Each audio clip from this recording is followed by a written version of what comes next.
स्वागत है एक बार फिर से आप सभी तमाम डीएलएड साथियों का आपके अपने यूट्यूब चैनल एमएसए क्लासेस पर। झारखंड डीएलएड सेशन 2023-25 का फाइनल एग्जाम बहुत जल्द होने की संभावना है, इसीलिए हम लाए हैं हर एक फाउंडेशन पेपर का 5 इंपॉर्टेंट क्वेश्चन। तो इस वीडियो में हम फाउंडेशन पेपर 1 और 2 के बाद फाउंडेशन पेपर 3 का क्वेश्चन नंबर 5 बताने जा रहे हैं। और आपको बता दें कि फाउंडेशन पेपर के लिए अगर आप 15-15 इंपॉर्टेंट क्वेश्चन करके जाते हैं तो इससे बाहर क्वेश्चन देखने को नहीं मिलता है। तो यदि आपको फाउंडेशन पेपर 1, पेपर 2, पेपर 3 और पेपर 4 का 15-15 सिलेक्टेड इंपॉर्टेंट क्वेश्चन और उसका आंसर नोट्स चाहिए तो हिंदी मीडियम इंग्लिश मीडियम दोनों के लिए कंप्लीट नोट्स मिल जाएगा, जिसमें आपको वीडियो क्लास, एग्जाम तक 100% गाइडेंस, इसके अलावा एग्जाम रूटीन आने के बाद आप लोग एक इंपॉर्टेंट क्वेश्चन और सजेशन भी दिया जाएगा। तो पूरी तैयारी 2 साल के कोर्स को सिर्फ और सिर्फ 15-20 दिन में अगर आप बेहतरीन तैयारी करना चाहते हैं तो व्हाट्सएप नंबर 9110-9115 पर हमें व्हाट्सएप पर जरूर मैसेज कीजिएगा और डिस्क्रिप्शन में एप्लीकेशन का लिंक है, एप्लीकेशन को भी डाउनलोड कर लीजिएगा। आज का इंपॉर्टेंट टॉपिक है हमारा फाउंडेशन पेपर 3 क्लास 5 टॉपिक 5 प्रधान अध्यापक, उनका गुण एवं कार्य एवं उनका उत्तरदायित्व। तो ये टॉपिक बहुत इंपॉर्टेंट है झारखंड डीएलएड फाइनल एग्जाम को लेकर। तो चलिए वीडियो क्लास तक बने रहेगा, चैनल को सब्सक्राइब जरूर कर लीजिएगा। आज का इंपॉर्टेंट टॉपिक्स लेकर आए हैं टॉपिक नंबर 5 क्लास 5 विद्यालय में प्रधान अध्यापक यानी स्कूल हेडमास्टर। और अगर बात की जाए झारखंड डीएलएड फाइनल एग्जाम की तो ये क्वेश्चन और ये टॉपिक आपके लिए बहुत इंपॉर्टेंट है। तो वेरी इंपॉर्टेंट यानी VVI लगा लीजिए और इस क्वेश्चन को आप लोग अपनी तैयारी में जरूर शामिल करके जाइएगा और इसकी तैयारी जरूर कीजिएगा। तो चलिए इस वीडियो में आप लोगों को कंप्लीट क्लास देंगे कंप्लीट आंसर के साथ। तो वीडियो को लास्ट तक जरूर देखिएगा और चैनल को सब्सक्राइब करके बेल आइकन को भी प्रेस कर लीजिएगा। साथ ही वीडियो को लाइक करके आप अपना कीमती कमेंट भी कीजिएगा कि आप लोगों को क्लास कैसा लग रहा है, क्लास से कितना फ़ायदा हो रहा है। और बाकी आने वाले समय पे आप लोगों को मैराथन क्लास भी बहुत जल्द स्टार्ट होगा, तो आप लोग तैयार रहिए और अपनी तैयारी शुरू कर दीजिए। जिन स्टूडेंट्स को नोट्स दिया गया है आप लोग अपने नोट्स से तैयारी शुरू कर दीजिएगा। बाकी जिन स्टूडेंट्स को ये सभी नोट्स चाहिए होगा, प्रिंट आपका टाइपिंग किया हुआ नोट्स है, तो अगर आपको नोट चाहिए तो स्क्रीन पर दिख रहे नंबर 9110-9115-52 पर हमें व्हाट्सएप पे मैसेज कर दीजिएगा, आपको कंप्लीट नोट्स दिया जाएगा। तो चलिए आज का इंपॉर्टेंट टॉपिक्स है विद्यालय में प्रधान अध्यापक यानी स्कूल हेडमास्टर के बारे में। और इसका क्वेश्चन जो है, ये जो टॉपिक है प्रधान अध्यापक का गुण, प्रधान अध्यापक का कार्य, प्रधान अध्यापक का उत्तरदायित्व या फिर प्रधान अध्यापक से related question Jharkhand DElEd final exam में कई बार देखने को मिलता है। तो ये क्वेश्चन आपके लिए बहुत इंपॉर्टेंट है, ये टॉपिक आप लोग जरूर तैयारी कीजिएगा। तो चलिए क्लास को स्टार्ट करते हैं। तो जिस प्रकार किसी देश को चलाने के लिए नेता की आवश्यकता होती है, उसी प्रकार विद्यालय को चलाने के लिए प्रधान अध्यापक की आवश्यकता होती है। प्रधान अध्यापक भी विद्यालय का एक नेता होता है। उसे छात्र छात्र, शिक्षक छात्र, शिक्षक शिक्षक, शिक्षक निरीक्षक, शिक्षक अभिभावक आदि के संबंधों को संतुलित एवं निरीक्षित करना पड़ता है। तो आप सभी जानते हैं कि और इमेजिन कीजिए कि आप किसी स्कूल में अगर किसी हेडमास्टर को देखते हैं तो हेडमास्टर का काम क्या रहता है कि अगर स्टूडेंट के बीच, स्टूडेंट टीचर्स के बीच या फिर शिक्षक और शिक्षक के बीच, शिक्षक निरीक्षक के बीच या फिर शिक्षक अभिभावक के बीच, इन सभी के साथ एक बैलेंस बनाना होता है और साथ ही उनका निरीक्षण भी करना होता है। तो ये विद्यालय में प्रधान अध्यापक का होना बहुत ज़रूरी है। विद्यालय का संपूर्ण कार्य सरलता एवं सुगमता से चलता रहे, इसके लिए उसे उन आदेशों एवं शैक्षिक स्तरों को प्रस्तुत करना होता है जिसको पूर्ण करने के लिए संपूर्ण विद्यालय सक्रिय रहता है। प्रधान अध्यापक विद्यालय का केंद्र बिंदु होता है। विद्यालय की सभी क्रियाएं उसके चारों ओर घूमती हैं। किसी भी विद्यालय की उन्नति तथा अवनति प्रधान आचार्य के ऊपर ही निर्भर है। यानी प्रधान अध्यापक जो है वो किसी भी विद्यालय का मेन सेंटर यानी केंद्र बिंदु होते हैं और उसी के ऊपर ये जितने भी क्रियाविधि, जितनी भी एक्टिविटी होती है, जितनी भी गतिविधि होती है, उस सारे के सारे उनके चारों ओर ही घूमती है। ऐसे में किसी भी विद्यालय की उन्नति, किसी भी विद्यालय की विकास उन पर ही डिपेंड ज़्यादा रहता है। प्रधान अध्यापक विद्यालय का सिर्फ नेता ही नहीं वरन समाज का भी नेता होता है। वह समाज की आवश्यकताओं की पूर्ति के लिए समुचित ढंग से विद्यालय तथा समाज में अधिक से अधिक सहयोग स्थापित करने का प्रयास करता है और विद्यालय में समाज का आदर्श रूप प्रतिबिंबित करके समाज को भी प्रगति के पथ पर अग्रसर करता है। चलिए आप दिखाते हैं आपको। ये तो रहा प्रधान अध्यापक के बारे में। अगर आपको क्वेश्चन आता है तो इसके बारे में आप लोग थोड़ा सा उसका इंट्रोडक्शन लिखना है कि प्रधान अध्यापक का कितना महत्व है। तो चलिए आप, एक क्वेश्चन आ जाता है कभी कभी कि प्रधान अध्यापक के क्या क्या गुण हैं और उनके गुणों को लिखिए। तो चलिए इस वीडियो में आप लोग को अब क्लास देने जा रहा है प्रधान अध्यापक के गुण यानी क्वालिटीज ऑफ हेडमास्टर। तो पॉइंट नंबर 1, विद्यालय की प्रगति या उन्नति के लिए उचित एवं स्वतंत्र निर्णय लेने की क्षमता। विद्यालय में चारित्रिक भावना को संचारित करने की क्षमता। तो ये प्रधान अध्यापक का क्या है, गुण है कि जो विद्यालय की प्रगति है उनके लिए एक उचित एवं स्वतंत्र निर्णय लेने की क्षमता हो। उसके साथ साथ विद्यालय में चारित्रिक भावनाओं को संचारित करने की भी क्षमता होनी चाहिए, एक प्रधान अध्यापक का गुण होना चाहिए। तीसरा, विषय से संबंधित मौलिकता तथा कठिन कार्यों को करने हेतु पहल कदमी, यानी जितने भी विद्यालय में विषय चलते हैं, चाहे सब्जेक्ट चलते हैं, उन पर मौलिकता होनी चाहिए, उनसे संबंधित थोड़ा जानकारी अच्छे से होनी चाहिए। साथ ही कठिन कार्यों को करने के लिए पहल कदमी होनी चाहिए, यानी आगे बढ़कर काम करने वाले होने चाहिए। तो ये हेड मास्टर का क्या है, क्वालिटी है। निर्धारित कार्यक्रमों में निष्ठा तथा उनकी सफलता हेतु सक्रिय रूप से कार्य करने की क्षमता। 5 नंबर, कर्तव्य परायणता, आत्मनियंत्रण, आत्मसंयम, आत्मविश्वासी, आत्म आलोचक होने का गुण। तो ये गुण भी होना चाहिए किसी भी प्रधान अध्यापक में। कर्तव्य परायणता यानी कर्तव्य को पालन करने वाला होना चाहिए, आत्मनियंत्रण मैंने खुद पर नियंत्रण करना होना चाहिए, आत्मसंयम, आत्मविश्वासी भी होना चाहिए। तो ये सभी गुण प्रधान अध्यापक का होना जरूरी है। 6 नंबर पॉइंट देखिए, दृढ़ इच्छा वाला वक्ता तथा संगठनकर्ता के गुण, यानी एक होना चाहिए दृढ़ इच्छा, कोई भी काम करने को लेकर दृढ़ इच्छा रखने वाला। उसके अलावा वह एक वक्ता, एक अच्छा लेक्चरर भी होना चाहिए और संगठनकर्ता के गुण भी उसमें होना चाहिए। पॉइंट नंबर 7, विभिन्न वर्गों, व्यक्तियों तथा समूहों में सामंजस्य स्थापित करने की क्षमता। देखिए आपको पहले हम बता दें क्लास स्टार्ट होने से पहले कि प्रधान अध्यापक का क्या होता है, स्टूडेंट के अलावा टीचर स्टूडेंट के साथ या फिर शिक्षक शिक्षकों के साथ या फिर शिक्षक निरीक्षक के साथ, यानी पूरे स्कूलों में जो बैलेंस बनाए रखना पड़ता है, जो निरीक्षण करना पड़ता है, और इसके लिए सभी में एक सामंजस्य स्थापित करना बहुत ज़रूरी है। इसके अलावा विद्यालय समाज के साथ भी जुड़े रहते हैं। तो इसीलिए प्रधान अध्यापक का यहाँ पे उत्तरदायित्व, उसका गुण होना चाहिए कि वो हर एक व्यक्ति, हर एक समूह के साथ एक सामंजस्य स्थापित करने की गुण और क्षमता होनी जरूरी है। 8 नंबर देखिए, विद्यालय को समाज के निकट लाने की क्षमता, यानी विद्यालय को जो है समाज के साथ जोड़ने की क्षमता होनी चाहिए। शिक्षा, मनोविज्ञान, शिक्षा सिद्धांत तथा शैक्षिक विधियों को जाना ठीक है, मतलब उनको जो है शिक्षा मनोविज्ञान, शिक्षा सिद्धांत और शैक्षिक विधियाँ जो है इन सभी की जानकारी होना चाहिए। निरीक्षक एवं पर्यवेक्षण करने की संबंधी बातों का सामान्य ज्ञान होना, यानी अगर वो निरीक्षण कर रहे हैं सभी चीज़ों का, तो उनके लिए उनके पास एक क्षमता होनी चाहिए, उतना उनको जो है सामान्य ज्ञान होना जरूरी है।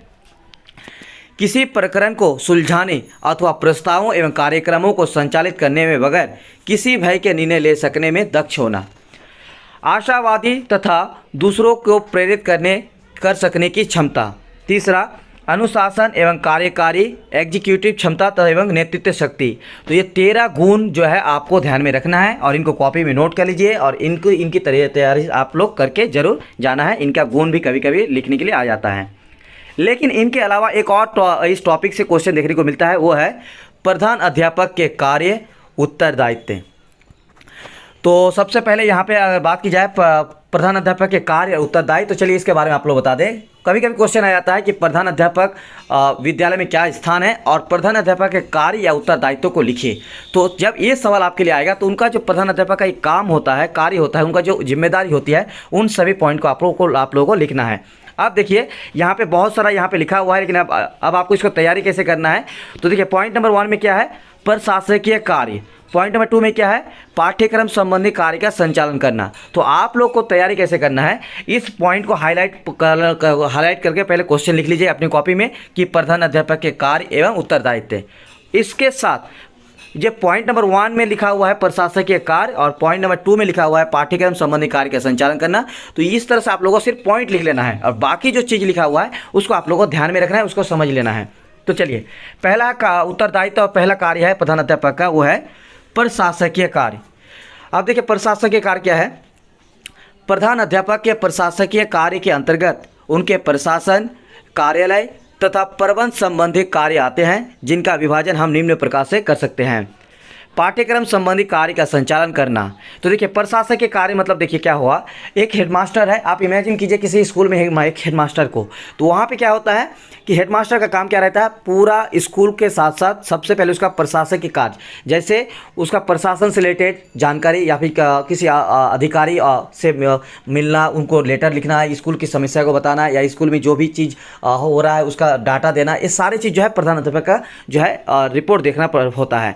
तो ऐसे में उनका सबसे बड़ा काम हो गया यहाँ पे प्रशासन का। दूसरा वो कार्यालय के भी काम देखते हैं और साथ ही जो पूरा मैनेजमेंट होता है उनका भी वो हेड होते हैं। तो ये सभी काम, और इसको इसको देखिए कितने भाग में बांटा गया है। पहला है पाठ्यक्रम संबंधी कार्य का संचालन करना, इसके अंतर्गत कक्षा कार्य की व्यवस्था करना, शिक्षकों के बीच विषय वितरण करना, निर्धारित पाठ्यक्रम में से उपयुक्त, उपयोगी एवं सुविधाजनक पाठ्यक्रम का चुनाव करना, कक्षाओं का निरीक्षण करना आदि कार्य आते हैं। तो प्रशासनिक कार्य में पहला कार्य हो गया पाठ्यक्रम संबंधी। और आप लोग अगर मान लीजिए आप में से कोई भी प्राइवेट स्कूल में या किसी सरकारी स्कूल में कहीं पे भी आप पढ़ा रहे होंगे, तो ये आप लोग ध्यान रखिएगा कि जब आप पढ़ा रहे होंगे तो वहाँ पे जो आपका टाइम टेबल होता है, रूटीन होता है टीचर का, तो कौन तैयार करता है, इसके लिए जो हेडमास्टर उस चीज़ों को जो है निरीक्षण करता है, उस पर जो है उसको जो है बनाते हैं, ताकि जो है सही से बच्चों को शिक्षा प्रदान की जा सके। ठीक है, तो ये सारा चीज़, चाहे वो आपका कार्य करने की व्यवस्था हो, शिक्षकों के बीच विषय का वितरण करना हो, टाइम टेबल सेलेक्ट करना हो, इस सभी चीज़ जो है हेडमास्टर का एक उत्तरदायित्व बनता है। चलिए दूसरा यहाँ पे बांट दिया है अध्यापन कार्य।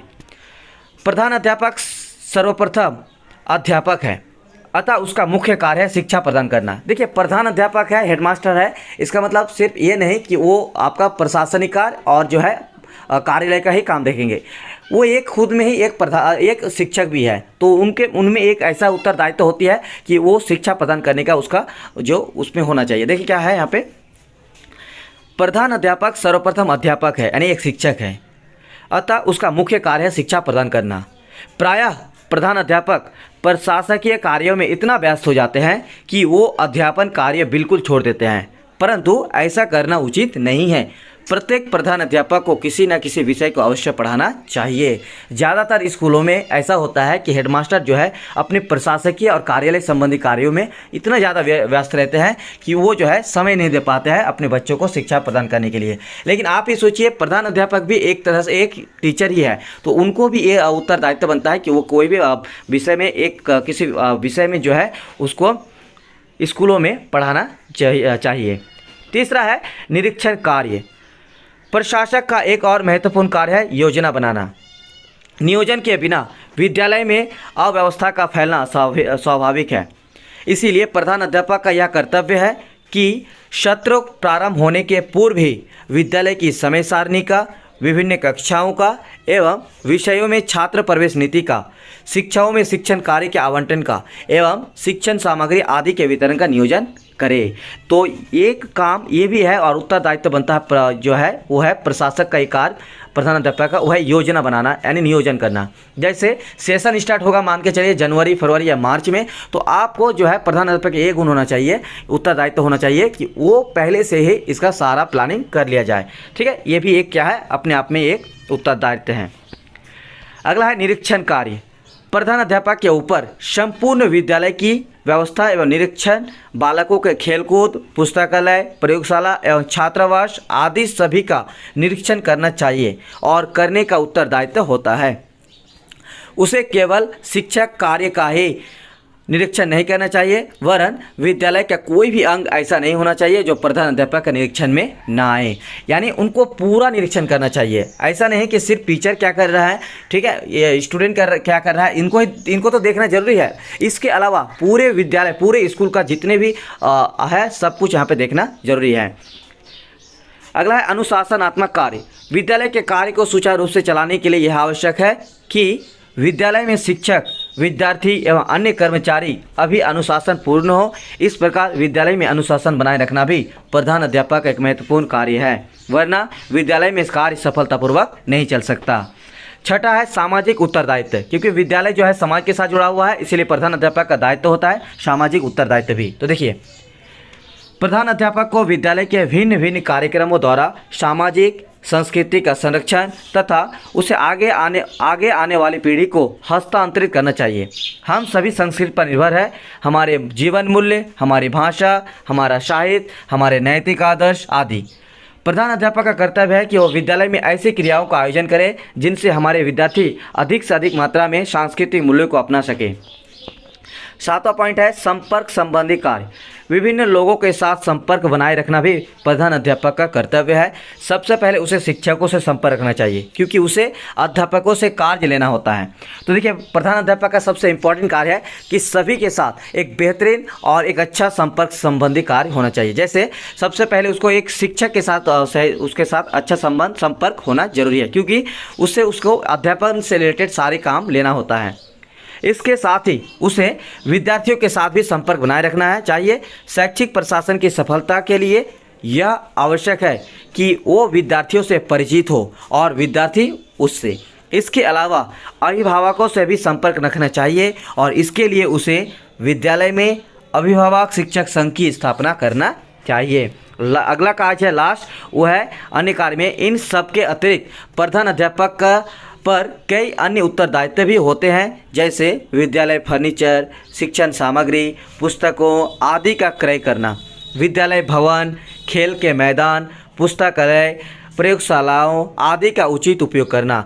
तो इन सभी जो आपको 7 पॉइंट बताए, इनके अतिरिक्त एक और काम है, एक और उत्तरदायित्व है, कार्य है प्रधान अध्यापक का, वो है जैसे विद्यालय में फर्नीचर का होना, शिक्षण सामग्री के लिए पुस्तक आदि का क्रय करना, या फिर विद्यालय भवन बनाना, खेल के मैदान, पुस्तकालय, प्रयोगशालाओं आदि का उचित उपयोग करना, पाठ्य पुस्तकों का चयन करना, परीक्षा की व्यवस्था करना, कार्यालय के कार्य को प्रभावी बनाना। ये सारे काम भी प्रधान अध्यापक का उत्तरदायित्व है।